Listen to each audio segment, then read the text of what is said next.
আসসালামু আলাইকুম রহমতুল্লাহি বারাকাতু। বর্তমানে এখন আমি ভিডিও পড়া জুমা মসজিদ থেকে আছি। আমি আছি আব্দুল হালিম, আমার ক্যামেরায় আছে নীরব শেখ। আমি একজন ভাইকে পেয়েছি, মসজিদের মুসল্লি। তাকে আজকে আমি ইসলামিক কিছু প্রশ্ন তিনটা করতে। ভাই, আপনার নাম কি ভাই? নয়ন শেখ। নয়ন শেখ। তো ভাই, আপনাকে আমি তিনটা প্রশ্ন করতে চাই, ইসলামিক প্রশ্ন। আপনি কি কুইজে অংশগ্রহণ করতে ইচ্ছুক আছেন? জি। তো ভাই, আপনার প্রথম প্রশ্ন হচ্ছে, আমাদের নবী মোহাম্মদ সাল্লাল্লাহু আলাইহি সাল্লামের সর্বশেষ আমল কি ছিল? মিশন। মাশাআল্লাহ ভাই, আমি দেখতে পাচ্ছি আপনার প্রথম প্রশ্নের উত্তর সঠিক আছে। এবং দ্বিতীয় প্রশ্ন হচ্ছে, আমাদের নবী মোহাম্মদ সাল্লাল্লাহু আলাইহি সাল্লামের যখন ইন্তিকালের সময় তিনার উম্মতের জন্য সর্বশেষ বাক্য কি ছিল? সালাত কায়েম করেছে। মাশাআল্লাহ ভাই, আপনার দেখতে পাচ্ছি দ্বিতীয় প্রশ্নের উত্তরও সঠিক।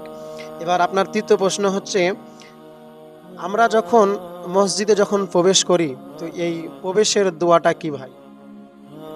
সঠিক উত্তর। একটু ভেবেচিন্তে দেখুন। তো নাই, যেটা আপনি যেটা জানা আছে সেটাই বলুন।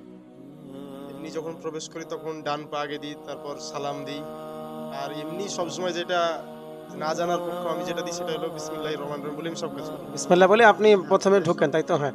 তো আমাদের নবী মোহাম্মদ সাল্লাল্লাহু আলাইহি সাল্লাম একটি দোয়া শিখিয়ে দিয়েছেন, সেই দোয়াটা আপনি মনে রাখবেন। সেই দোয়াটা হচ্ছে আল্লাহুম্মা আফতাহলি আবওয়াবা রহমাতিক। শিখতে পারলেন ভাই, মাশাআল্লাহ। তো আপনি আমাদের এই ইসলামিক কুইজে আপনি অংশগ্রহণ করে খুশি হয়েছেন?